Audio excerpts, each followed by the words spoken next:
Fuck you, Natalie. I'm an American citizen. You're illegal. You, Natalie. You're ungrateful. You're ungrateful American citizen. You are ungrateful. You're ungrateful. I don't give a. You're ungrateful. All right, take him. Yeah, sir. You are ungrateful to be American. Okay, yeah, arrest me. Yeah. Go on. He keeps screaming and yelling that I don't know, he won't stop. I'm really scared. I'm with the He's screaming at you? Yeah, he's screaming and saying he's gonna come down.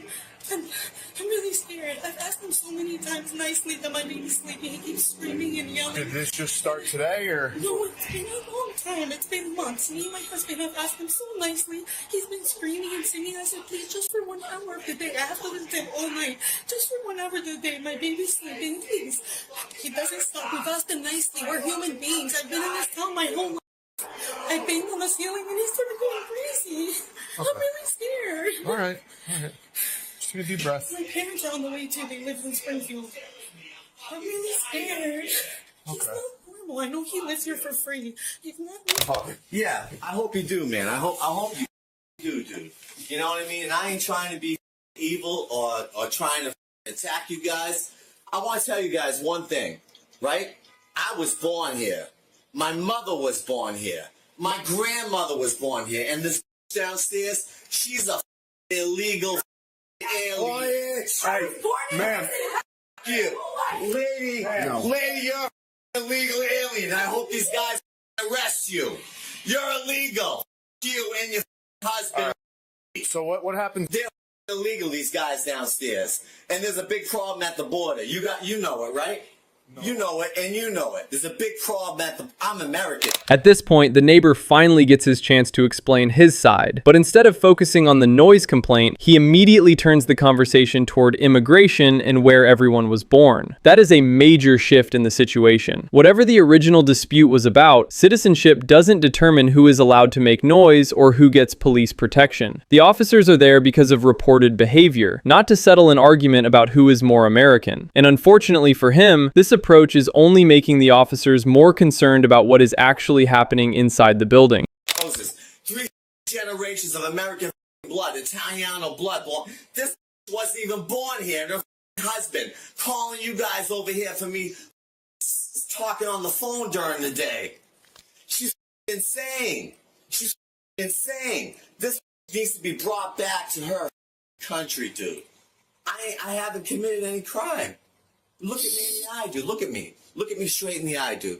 Have I committed a crime? No, but you're being a little bit obnoxious, if I gotta be honest. Dude, really? I'm being obnoxious? Yeah. What about this migrant downstairs? You know what a migrant is? Do you know what a migrant is? I realize. Do you know? Hold on. I'm asking you a question. And I'm asking you a question. Stop. I asked you a question first. You want to arrest me? I don't give a Jesus Christ is paying attention to all this. So is God. We reap what... Now he's doubling down on the same argument, basically saying his American background should prove that he isn't the problem. But having no warrants or a clean record doesn't automatically answer what happened during this particular incident. Police are looking at the current complaint, the reported yelling, and the disturbance that brought them there. The officer is trying to keep the conversation focused, while Christian keeps dragging it back to his neighbor's immigration status. At this point, the argument is going nowhere fast, and the more he talks, the harder it becomes to convince anyone that this is simply a misunderstanding. He's here now. I haven't committed any crime. Okay. I'm guilty of nothing. Okay. You want to see my ID, dude? Look it up, dude. Look it up. Here it is. Look it up. Thank you. Okay, I have no warrants. I'm not a criminal like these migrants. You know? She's not a criminal. She is. Yeah, she is. She's an illegal alien, dude. You're wrong, and I'm right. How do you know that? She can't prove she's legal, can she? Well, she has an ID. Hold on. Can you go down to her house and prove that she's a legal citizen of the United States of America? I can prove that. Can she prove that? No, she can't. Well, she is. So. No, she's not. She has a government ID from the state of that makes her a legal citizen. That doesn't crime at all. Stop for a minute, okay? You know? You haven't committed a crime, no. But what you have committed is a noise violation. It's a shut me up and listen to me. Within earshot when I was downstairs. You see this, right? It has nothing to do with the guitar. You see this, right? Dude, your problem is you don't know when to shut the up and listen. All right, I'll listen. You committed a noise violation by us downstairs. You carrying on ranting and raving. That's a noise violation. I'm listening. And you cursing up a storm up here when we can hear you from downstairs. It's called disorderly conduct. Am I going to act on it? No. Not right now. If I do have to come back here, I will act on it. What crime have I been guilty of? I just explained it to you. So what you're going to do is you're going to coexist with somebody that you may or may not like. I don't really give a Okay, you know what, dude? This is all I want to know, dude. You look a little Italian or Spanish. This is the moment where the officer finally gives him a very clear explanation. According to the officer, the issue isn't whether Christian has a criminal record or whether he is an American citizen. The problem is his behavior, loud yelling, excessive noise, and conduct that officers say may amount to disorderly conduct. That's an important distinction. You don't have to be a wanted criminal for police to address a disturbance happening right now. And the officer is actually giving him an opportunity here. He's being told what the problem is and what needs to change. The smart move would be incredibly simple. Lower the volume and let everyone go home. Whether there is or there isn't, they're here, they're allowed to be here for now, and you're going to exist with them. Or you're not. But if you don't, we're going to get involved. I'm American, dude. It doesn't matter. I'm innocent. It doesn't give you the right to act like a jerk. I haven't committed any crime, dude. All right, he just explained to you what you're doing. I have not committed Screaming and yelling and screaming and yelling and I'm annoying. up here drinking gin. I'll admit Okay, it. that's fine. I'm up here drinking gin, dude, okay? Drink gin a little more quietly. Hold on, check it out. Just watch me. Just because I know you guys like to watch in case you pull the trigger and kill me. Just watch me, dude. Just watch me, right? Just look. What the hell does this say, dude? What the hell does this say? It doesn't matter. You know, I'm sitting here drinking gin, dude. I'm allowed to drink gin. No one's saying that you're not. The officer makes the situation even clearer. Whatever Christian thinks about his neighbors, they are still entitled to live there without being constantly disturbed. This isn't about deciding who is right politically or who has the better family history. It's about keeping the peace. Christian keeps returning to the fact that he's American, but that doesn't give him special permission to disturb someone else. And now the officer is essentially offering him a warning instead of immediately making an arrest. That's a pretty generous off-ramp. Unfortunately, Christian doesn't seem interested in taking it. Hold on. Let's pause to the cause. What's his first name? My name is Christian. Christian, there you go. Yeah. Sorry. Christian, do me a favor. Yeah, follower of Christ. Drink your... Great. Yeah. I love Jesus, dude. I love Guns N' Roses. Irrelevant to all You know, we're here. I love Jesus. Okay. You guys like rock and roll? Do yourself a favor. I love Guns N' Roses. I love Jesus Christ, man. I don't love the devil. Okay, do you guys love the devil? Here's where we're at. Do you guys love... I'm going to ask you a question. Hold on. Stop. Do you love the devil, That has man? nothing to do with why we're here. No, it You're does. You're going to shut your mouth. Do you love the devil, dude? Do you want to arrest me and kill me? I don't give a...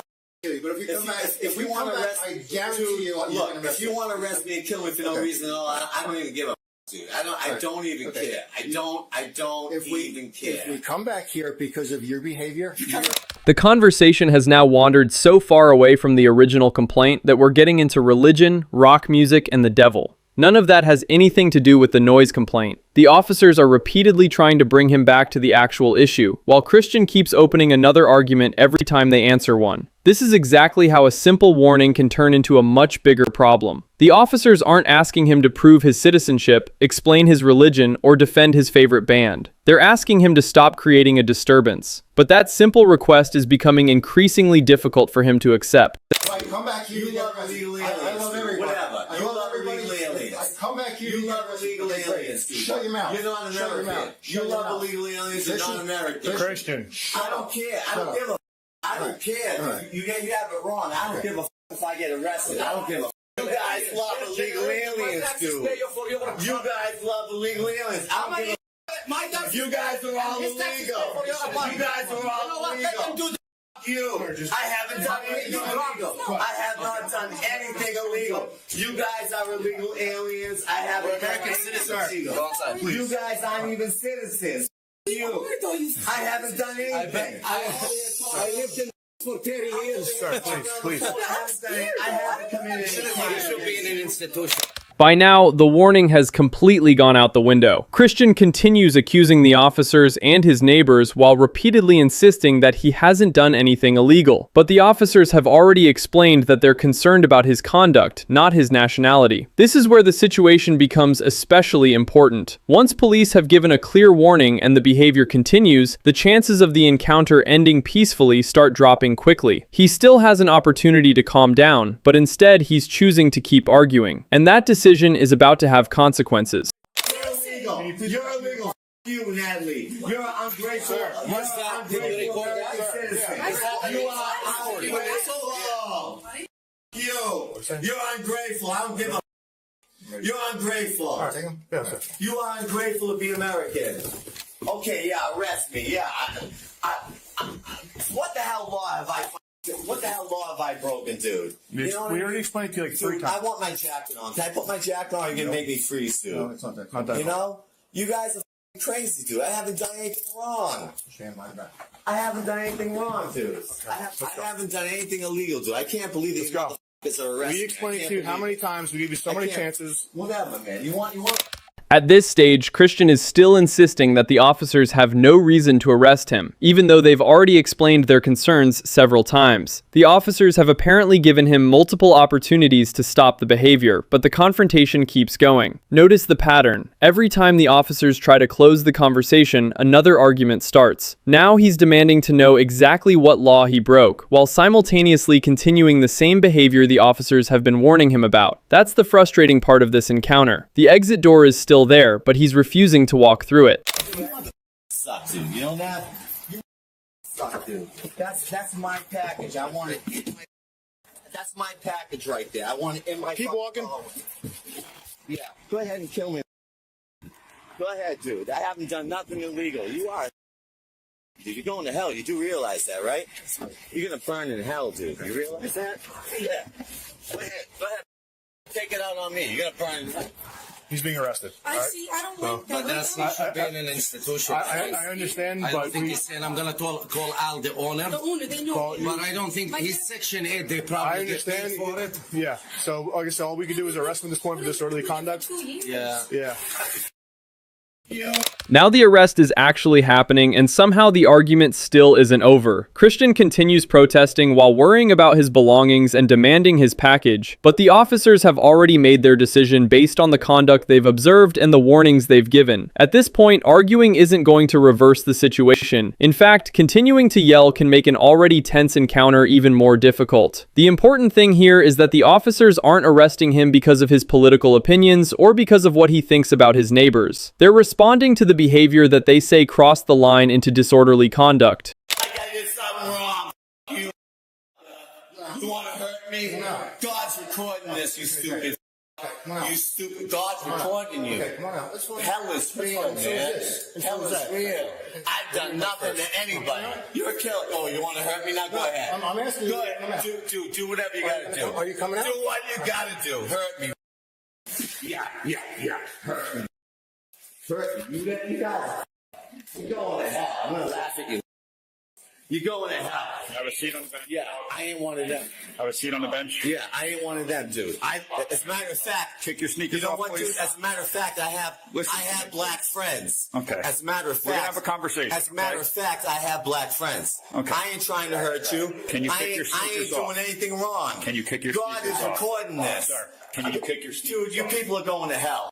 Even after being taken into custody, Christian continues challenging the officers and invoking God, punishment, and hell. Whatever his personal beliefs may be, none of that changes the reason officers say he's being arrested. This is also where the body cam becomes important. Instead of relying only on someone's version of events later, the footage captures the encounter as it unfolds. The officers can be heard repeatedly trying to manage the situation, while Christian continues arguing with them. At this point, the original noise complaint has turned into a full arrest, and much of that escalation came from his refusal to simply let the confrontation end. I'm going to pray to my Lord all day that I'm in the cell. That you go to hell. You understand that? As a matter of fact, dude, I'm on SSI for disability. You know what I mean? I have a depression, anxiety disorder. You're going to hell, dude. Rules. put those into the backpack. You're looking out for her as she tries to go out. The door's locked. You guys come back in, leave with the backpack. And then yesterday you tried walking out with power tools, confronted by a store employee, and you drop them and take off. That I did. That what? That I did. That you did? Okay. So I've got those three. Well, thanks. Yourself? Oh, Sandy. So you've got another repeat offender, huh? Yes, sir. So, and one of the two is wearing an ankle bracelet, so I Oh, really? think it might be an easy one for you. Well, we'll see. So I'm going to start at the most recent. We stopped this one. Okay. So she walked in, she arrived on a bike. Okay. On a bicycle or a motorcycle? Yes, okay. Sir. With him, he's the one that has the ankle bracelet. Okay. She walks in, she walks over to that end cap over there, grabs the tool, tried walking out the garden center door. Cashier asked her for a receipt, she dropped it, and they fled. Okay. All right. So got away with the charger. The reason I'm talking to you guys today is we've had several incidents at Menards, and I got you two on video stealing stuff. You don't have me stealing. Well, I've got you there, and your GPS puts you there. According You got to me your there, but you agent. didn't steal me. I didn't steal. You don't have no camera on me. Nothing stealing, saying that I stole nothing. Well, based on their reports and what I do have enough to summons both of you for retail theft. I just We didn't take anything out. I was outside. The first time, So a phone charger that you selected, you guys went into an area where there's no camera coverage, didn't come out with the phone charger, they couldn't find it, you guys left the... What looks like a routine shoplifting call gets interesting very quickly when the officer discovers this may not be their first trip to the store. One of the suspects is already wearing an ankle monitor, and police have video connecting the pair to several separate incidents. According to the store, they allegedly selected merchandise, tried to leave without paying, and in one case dropped the items when confronted. But the officer has something even more useful than a confession: footage, reports, and an identification that apparently came straight from probation. And now he's about to put all those pieces together. The officer isn't relying on a single incident here. He tells them there are several reports, and according to police, the cameras captured a pattern involving chargers, a backpack, and power tools. The interesting part is how the investigation connects the dots. One item allegedly disappears after they enter an area without camera coverage, while another appears in online listings. Then there's the GPS information placing them at the store. None of that automatically proves every allegation, but together it's enough for the officer to say he has grounds to issue criminal summonses. Their explanation is about to meet the evidence. That I did. That you did? Okay. So I've got those three different incidences that they've got reports on. And based off their description and based off the video, I've got enough to refer you both criminally. We're just struggling. Well, struggling doesn't give you permission to steal other people's stuff. Would you like it if somebody came and started stealing your shit? I bet you'd be calling us. people have been stealing my shit. I got 2 bags. That's all I got left. You know what I mean? They're like, I've been trying to get a job. Nobody wants to hire a homeless bum, dude. That's what they think we are, homeless bums. But I'm probably one of the hardest working dudes. I went to college.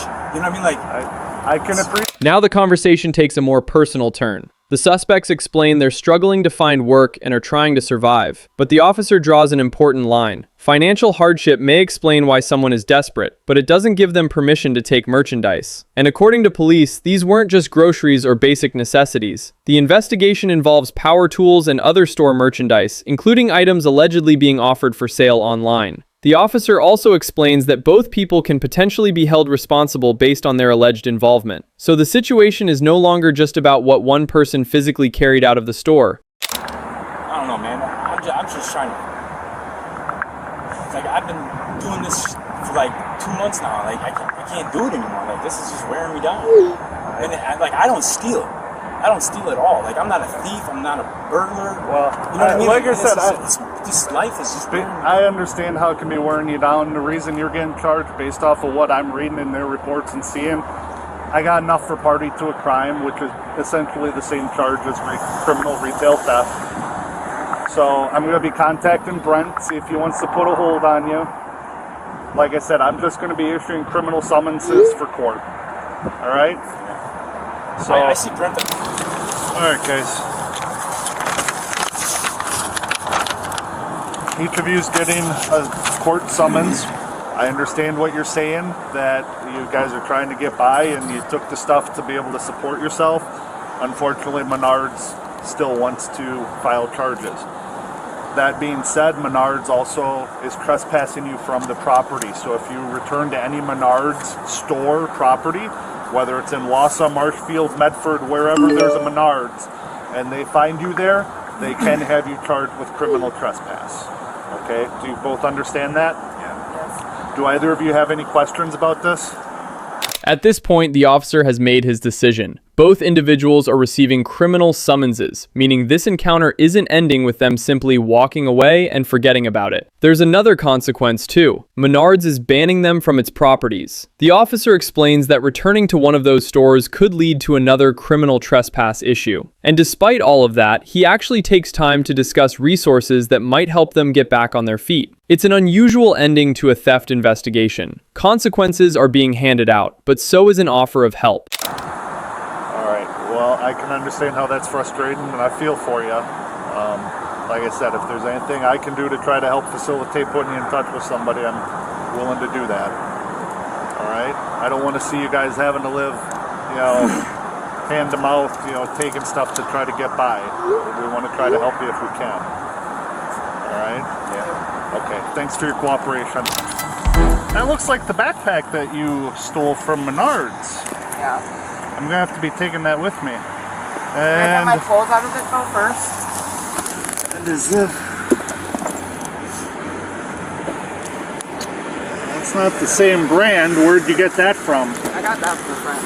You got that from a friend? Yeah. Okay. I swear to God. When we empty your backpack, are we gonna find any of the other stuff taken from Menards that I know of? Anything that I might recognize as being sold at Menards? Not unless it's girls' panties and socks. What's that? Not unless it's underwear. Okay. Well, I don't think they sell underwear. Empty it. So, yeah, we're going to have to empty it. But before they leave, there's one more problem. The officer spots a backpack that appears similar to one allegedly taken from Menards, and naturally, he wants to know where it came from. The response is that it came from a friend, but now the officer has another reason to inspect what's inside. He's looking for anything that could potentially connect back to the reported thefts. And this is where things can get awkward very quickly, because a backpack that looks innocent from the outside can become a very different story once its contents start coming out. Yesterday, you guys had some bicycles with you. What happened to those bicycles? Where did those go to or come from?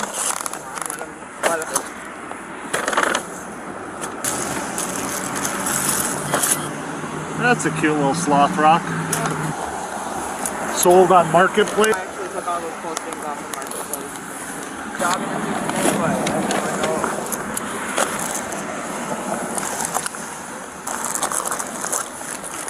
All slots. No needles though? No. What do you use? What do I use? Yeah. Meth? Okay. Like I said, you still got those summons. I did change the statute to a retail. The investigation keeps expanding as the officer asks about bicycles that were reportedly with them earlier. One item has apparently already been sold through Marketplace, which gives police another potential thread to follow. But the officer isn't treating every possession as stolen property. He's checking what he can actually connect to the store reports. That's an important distinction. The goal isn't simply to take everything they own. It's to identify property that may relate to the investigation. Meanwhile, their summons is still active, and the officer is preparing an updated version of the charge. Yeah, sorry. We got what we got. Okay, we're used to carrying stuff around. Before you take off, I'm going to say the thing that I told him. I think it might be wise for you to kind of keep some space for tonight. It's very nice of him to offer to help you carry that stuff, but if you choose to accept that help, just make sure you keep everything safe as well. Okay? Okay. Do you have any questions for us? Oh, this should be good. Thanks for your cooperation, guys. Could I speak to one of the managers?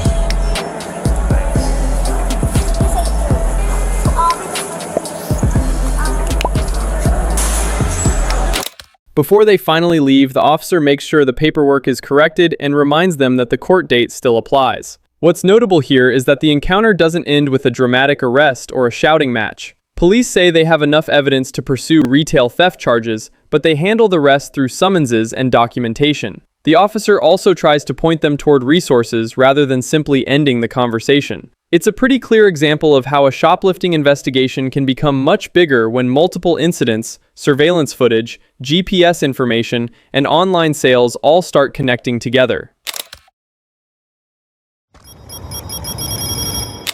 You're responsible at this point. We know she's in the house, okay? If we don't get cooperation on this, then the next step is we're going to need to go in and take her inside, okay? If she doesn't step out and talk with us. If that doesn't happen, then what's going to happen is you're going to go to jail for hindering apprehension. Oh my God. Is she here? Is she here? What's going on? We need to speak to your daughter, man. Is she here? She has a warrant for her arrest. I'm going to tell you right now, okay? Okay. I need her to come outside and talk to us. Okay? Okay. Where is she? She's in the house. She's in the house. Okay. Right. Let's go ahead and go to the door and just call her out here. Okay. 413. Okay. Well, here, I don't mean to come across threatening to you. Okay, but I'm gonna tell you this. You're responsible at this point. We know she's in the house. Okay. If we don't get cooperation on this, then the next step is we're going to need to go in and take her inside, okay, if she doesn't step out and talk with us. If that doesn't happen, then what's going to happen is you're going to go to jail for hindering apprehension. I'm not hindering. Okay. I know, and that's why I started off with. I don't mean to come across threatening to you, okay? Because I don't think you're trying to hurt the situation, okay? But we need her. It's important. We need her to cooperate. We need her to come out and talk to us. Okay. Okay. Right. So what's she doing right now? She was straightening her hair. Okay. Right. What's the warrant for? Okay. It's a warrant that has to do with her situation with probation, and I don't know the details of it, but I just know that she has a warrant. Okay. Okay. Police have a warrant for the daughter, and they already know she's inside the house. At first, officers are giving the family a chance to handle this peacefully, but they're also making something very clear. Refusing to cooperate can create a second problem. The mother isn't trying to protect her daughter from the police, but she's clearly worried about what will happen once the daughter is taken in. Officers explain that the warrant is connected to probation, although they don't have all the details yet. For now, they're simply waiting for her to come outside. Unfortunately, she's taking her time. Do y'all have a different side? I mean, because it's okay. This is all okay. When she comes in, it's how she answers these questions. Yeah, that's why. That's why that happened. To the jail on that. That's jail. The way they have to kill themselves. If they think someone's going to hurt themselves, they have to do that. Yeah. So I don't know what she said when she went in last night, but she said something to make someone at the jail think that. Okay, so they have to take precautions, for her safety as well as theirs. Okay, that's what happened. Okay? I don't know, because I kept telling her to come turn herself in, and I didn't see nothing. So you tried to get her to do the right thing. Okay. The mother explains why her daughter is so afraid of going back to jail, especially after what happened during a previous booking. Officers explain that if someone indicates they're a danger to themselves, jail staff have to take precautions. So this isn't simply about punishment. There are safety procedures involved as well. The mother says she's already encouraged her daughter to turn herself in, but fear has been winning that argument. And now the officers are giving her one more opportunity to come out voluntarily. If she refuses, they're prepared to go inside and take her into custody. Okay. We'll give her another. She's got another minute to go and come on outside. She also do suffer mental issues. So yes, ma'am. I understand, and we'll see my eyes. We will work with her, okay? But she has got to cooperate, okay? I can't work with somebody who won't cooperate with me. But I will work with her all day long if she will. Is that the only other entrance over there? Next time they go in there, I'd rather go in with them because you don't know what's in the house. You don't know what they're doing. You have weapons. I want her to, this is your thing, but I would have told her to stare here and yell at her, tell her to come out. Because she goes in there, we don't know what they're doing. They don't know if they're driving. The officers are clearly trying to keep this from becoming more dramatic than it needs to be. They acknowledge the daughter's mental health struggles and say they'll work with her, but there's one condition: she has to cooperate. That's a reasonable position for the officers to take, especially when they're dealing with someone who already has an active warrant. They aren't rushing straight through the door. They're talking, waiting, and giving her another minute. But that minute is running out, and the next conversation is going to be much more direct.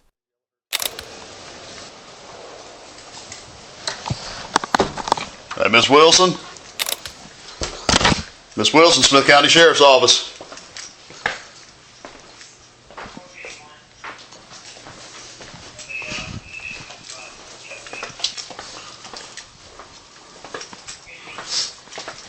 Zachariah?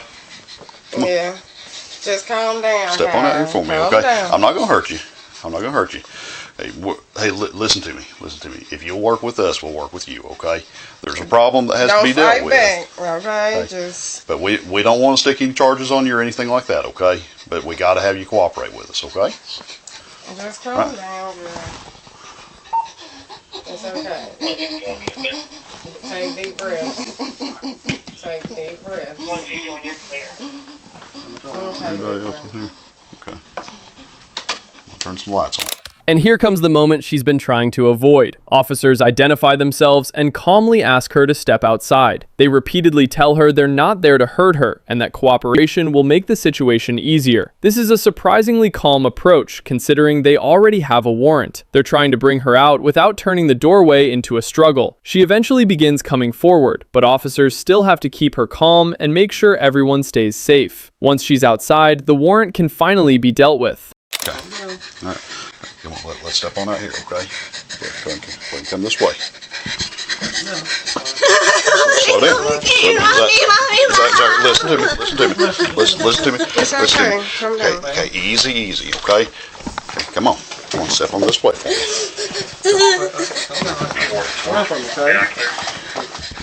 We'll make sure he gets out. We're not going to do anything bad to her, okay? I mean, you know why you have it? Did you not report or something? Is that what it was you didn't report? Check them for fits. Make sure they're not too tight on you, okay? Is it failure up here? Yeah. So how long is that? If we'll get a number from the I don't know. The court will have to let you know more on that. Yeah, if she has a phone, that can go with her, and she won't be able to use it in the jail, but we can get numbers out of it and let her call. It's on my pillow. Okay. All right, Zachariah. What all do you have in your pockets? Anything? Okay. Do you have anything on you that's going to get you another charge in the jail? Any weapons, contraband, drugs, or anything like that? Do you want to take it with you, or you want? Okay, that's fine. We can do that.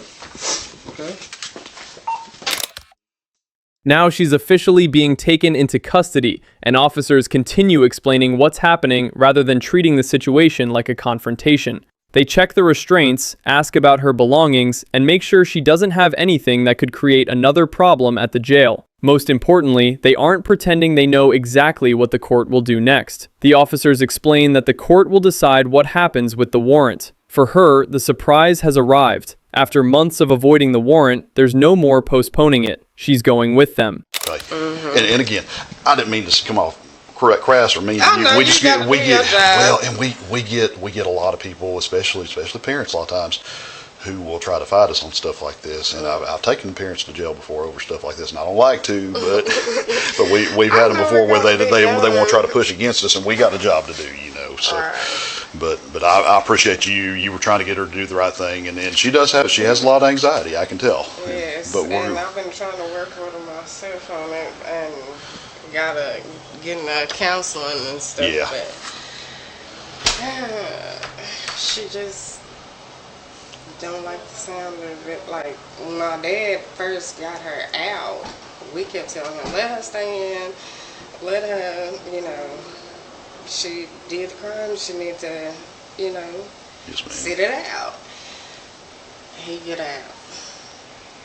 She went. After everything settles down, the officer speaks privately with the mother. And honestly, this is one of the more human moments in the entire encounter. He explains that he understands why a parent would want to protect their child, but officers still have a job to do. He even explains that parents can sometimes end up facing their own problems if they actively interfere with an arrest. Fortunately, that's not what happened here. The mother tried to convince her daughter to surrender, and officers recognized that effort. The daughter, meanwhile, had apparently been avoiding jail because she was frightened of what would happen once she went back.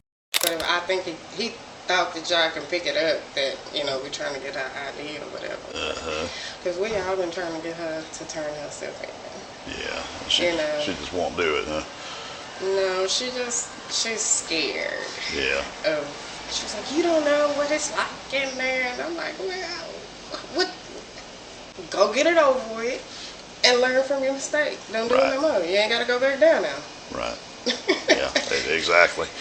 Exactly. Yeah, and that's it. I don't. You know, it's a misdemeanor charge. She's not going to be in there forever. It's just one of those things. I mean, the courts had to deal with it. You know, and I mean, if she wasn't going to turn herself in, well, I mean, that's the only thing we could do is come pick her up. You know, so. Right. I mean. So that's what our dad just told her. Just go get it over with. But she acts like she traumatized. He doesn't live with y'all anymore. Dad doesn't live here anymore. Oh, okay. Yeah. Okay. Yes, he does. Oh, okay. So he does. Yeah, he at work. Oh, I got you. Okay. Right. What? The family explains that they've been trying to convince her to turn herself in for some time, but she kept avoiding it. Now the officers are essentially doing what everyone had been telling her to do, getting the warrant handled. They explain that the underlying matter is a misdemeanor and that the court will decide what happens next. The mother had plans to help her get identification and find a path forward, but those plans are obviously changing today. Sometimes the calendar has a way of rearranging itself when there's an active warrant involved. Yes.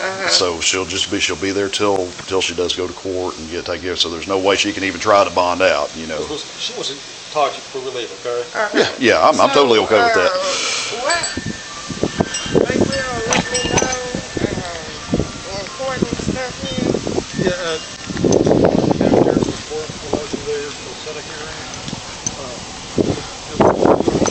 Yeah. Okay. Thank you for being a responsible parent, first off. And secondly, if you have any questions whatsoever, okay, I want you to give us a call. Okay. I may not be able to answer everything, but I'll do my best, okay? Because I know you're concerned and I know you're wanting to see what's best for her. And everything. Get some more cards. Always forget about it. Yeah. Thank y'all. Yes, ma'am. So we had a meeting. Yeah. Okay. So normally I don't know, how long would you say, is it like, how long has she been having a warrant? The warrant's been issued since January. I don't remember the day in January, but it's been since January of this year the warrant's been out. So that means that she had a positive UA prior to that. Yeah, and then she had the positive UA, and then she just, on top of that, she just failed to report. She just stopped showing up. So really, it looks like the warrant was probably because of both of those things right there. Before leaving, the officer makes sure the mother knows she can call if she has questions. He also explains that the warrant has reportedly been active since January and may involve a probation violation and failure to report. But he's careful not to promise an outcome because that decision belongs to the court. One thing he can confirm is that her daughter cooperated during the arrest, and officers intend to document that. So after months of avoiding the issue, the warrant is finally being addressed. No dramatic chase, no forced confrontation, just officers patiently talking her out of the house and making sure the situation stays under control. At this point, everything's up to a judge. Okay. But we will put in there that she came cooperatively. She didn't give us any trouble. We're going to make sure they knew that, okay? So, there's a difference between anxiety and somebody actually giving us trouble. Okay. You know, so we'll do as much as we can for her. Okay. Thank you. Okay, ma'am.